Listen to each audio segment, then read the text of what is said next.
Road trips have always been my escape, a chance to disconnect from the world and embrace the adventure of the unknown. But after what happened that summer, I don't think I'll ever see road trips the same way again. This is a true story, something that haunts me to this day. If you've ever felt like someone, or something, was watching you on a lonely highway, then you might not want to listen to this alone. It started as an ordinary trip. My best friend, Jason, and I planned a road trip across the Southwest, eager to see the open deserts and historic ghost towns. We had plotted a course that would take us through Arizona, New Mexico, and Texas, with plenty of stops for photos and urban exploration. We weren't worried about driving through the night, as we had switched off at rest stops and small motels along the way.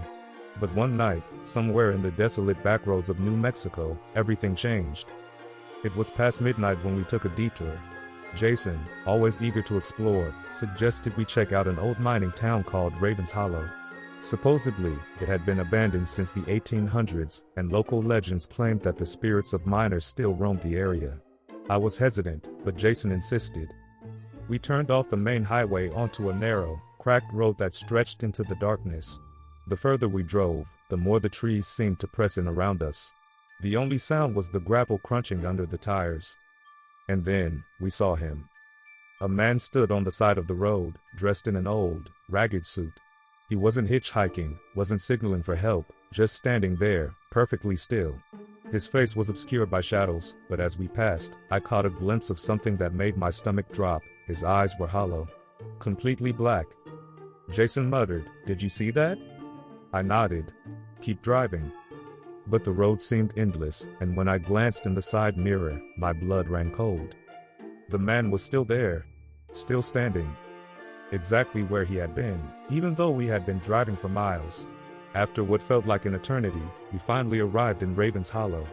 But something was off. The town didn't look abandoned. The buildings were old, sure, but the street lights were on, casting an eerie glow over the empty streets.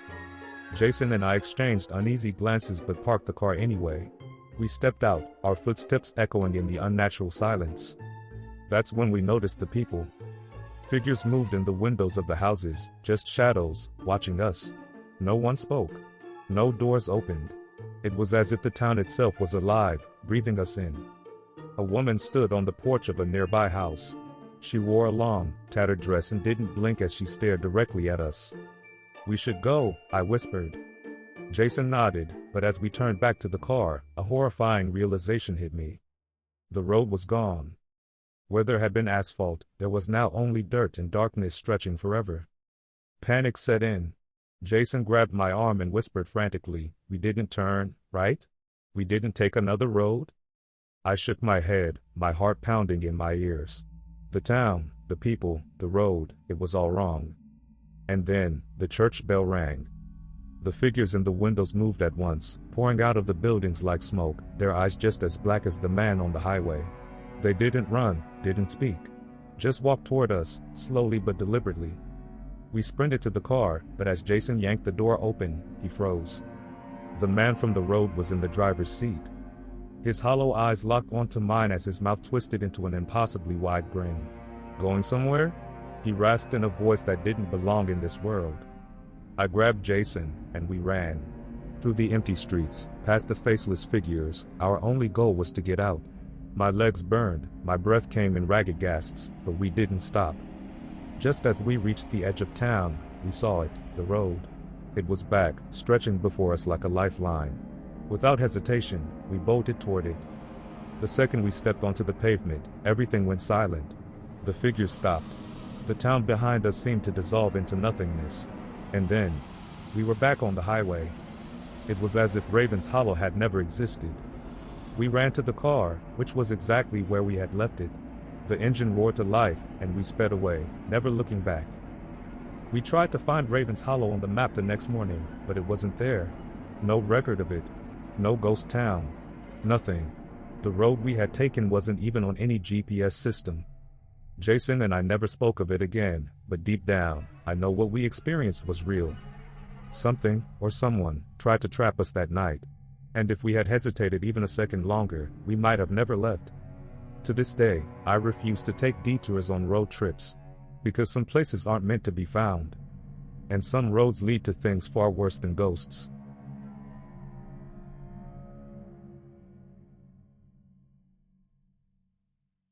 I've always loved road trips. There's something about the open road, the endless sky, and the promise of adventure that calls to me. But sometimes, the road holds more than just scenic views and freedom, it hides things that should never be found. This happened a few years ago when my best friend, Jake, and I decided to take a spontaneous road trip through the Southwest. We had no real destination, just a rough idea of exploring some remote ghost towns and national parks along the way. The plan was to drive during the day, camp at night, and let the road guide us. One evening, we found ourselves deep in the Nevada desert, miles away from the nearest town. The sun had just set, painting the sky in hues of deep orange and violet. Our GPS showed a small, abandoned mining town called Red Hollow about an hour ahead. Excited by the prospect of exploring an authentic ghost town, we decided to push through and check it out before setting up camp for the night. As we turned onto the road leading to Red Hollow, we realized how isolated we were. The road was unpaved, winding through a landscape of jagged rocks and dry shrubs. The deeper we went, the more the sense of unease settled in. There were no streetlights, no signs of human activity, just the endless desert swallowing us whole. After about 30 minutes, we saw something ahead, a figure standing in the middle of the road. At first, I thought it was an animal, but as we got closer, we realized it was a person. A man, standing completely still, facing our car. His clothes were torn and covered in dust, as if he had been walking through the desert for days. He didn't wave for help, didn't move, just stood there staring at us. His face was hidden under a wide-brimmed hat, casting a shadow that obscured his features. Jake slowed the car, rolling down his window slightly. "Hey, man, you okay?" The man didn't answer. He didn't even blink. My stomach tightened. Everything in me screamed to leave. Something was off. Then, without warning, the man grinned. It was the kind of grin that didn't belong on a human face, too wide, too forced, like his mouth had been stretched beyond its limits. A low, raspy chuckle escaped his throat, sending chills down my spine. "Drive," I whispered. Jake didn't hesitate. He hit the gas, swerving around the man. As we sped past, I dared a glance in the side mirror. The man hadn't moved an inch. He just stood there, his head slowly turning to follow our car as we disappeared into the night. We reached Red Hollow, shaken but trying to shake off the fear. It was a small town, if you could even call it that. A handful of crumbling buildings, rusted-out vehicles, and a single, half-standing gas station greeted us. It had clearly been abandoned for decades. Jake parked near the gas station, and we got out to explore. The wind howled through the empty streets, rattling old signs and sending dust spiraling into the air. We found a diner with shattered windows, an old post office, and what looked like a saloon from the 1800s. But the strangest thing? No graffiti. Every abandoned place I'd ever seen had graffiti. But here, there was none. No signs of urban explorers, no traces of squatters, nothing. It was as if people had simply stayed away. As we explored, the sense of being watched became unbearable. Shadows seemed to shift in our peripheral vision, and strange whispers carried on the wind. At one point, we heard footsteps crunching on gravel behind us, but when we spun around, no one was there. Then, Jake saw it first, the hat. Peeking out from behind a building, that same wide-brimmed hat. The same torn clothing. The man from the road was here. Panic surged through me. "Get in the car. Now." We sprinted back to the car, our footsteps pounding against the dry earth. As we reached the vehicle, the whispers turned into laughter, low, guttural, and inhuman. Jake fumbled with the keys, cursing under his breath. I turned, scanning the darkness. The man was gone. The car roared to life, and we peeled out of Red Hollow, kicking up a cloud of dust. We drove like hell, desperate to put as much distance as possible between us and that town. We didn't stop until we reached a small gas station about 50 miles away. Both of us sat in silence, trying to process what had just happened. My hands were still shaking as I stepped out of the car to stretch. That's when I noticed it. On the back of our car, scrawled in the dust, was a message written in long, jagged letters. "See you soon." I felt the blood drain from my face. My breath hitched in my throat. Jake saw it too. His face went pale. We never spoke about what happened that night again. We cut our road trip short, heading straight home the next morning. But sometimes, when I drive alone at night, I get that feeling again, that sense of being watched. And every now and then, in the rearview mirror, I swear I see a shadow wearing a wide-brimmed hat, grinning at me from the darkness.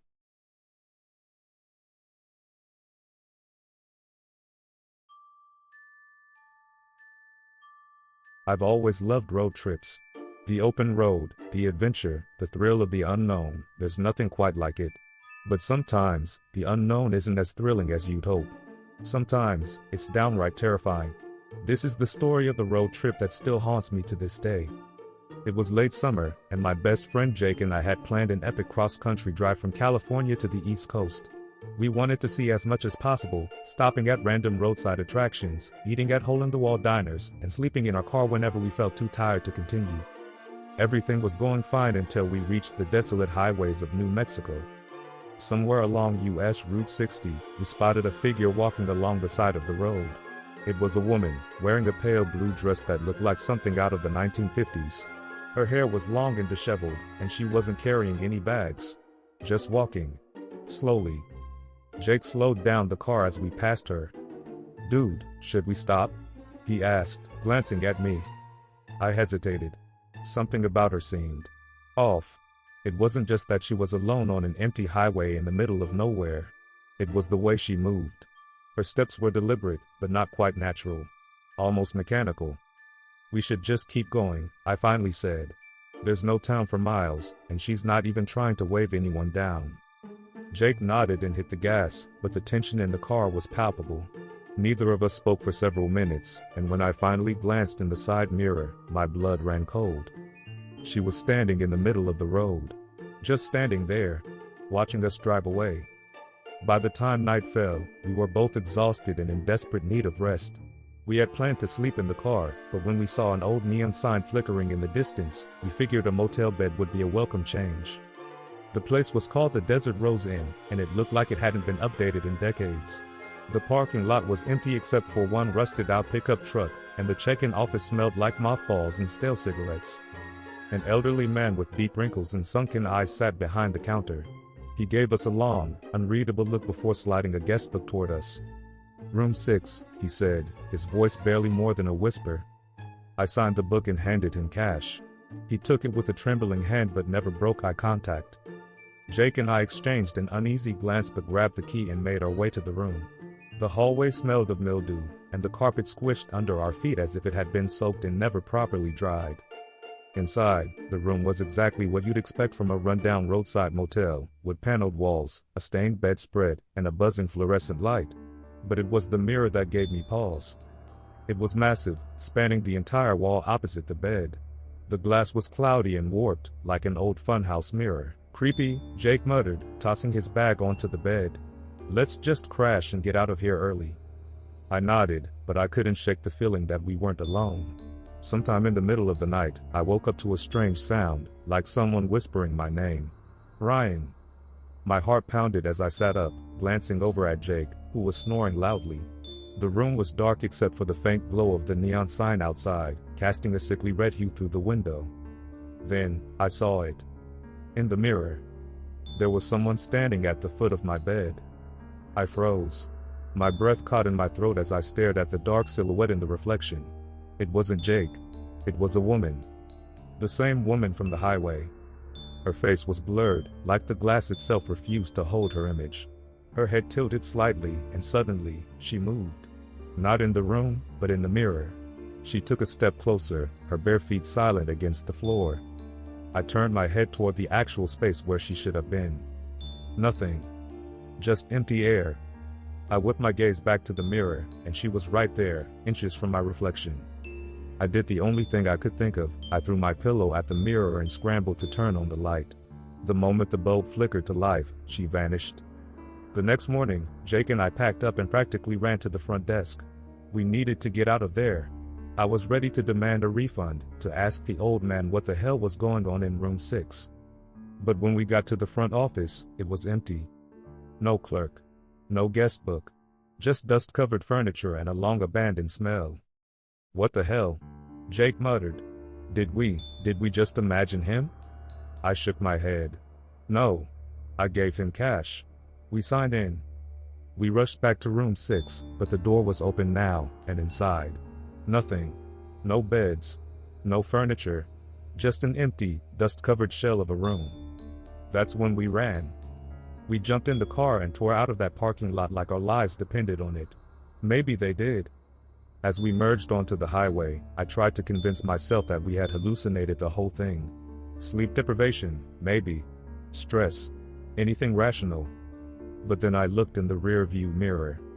And there, standing by the side of the road, watching us drive away, was her. The woman in the blue dress. And as we sped away, she lifted one hand. And waved.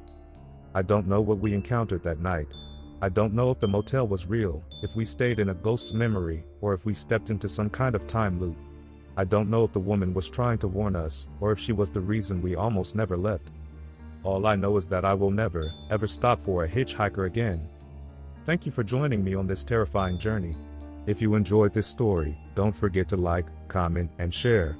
Stay tuned for more spine-chilling tales of the paranormal.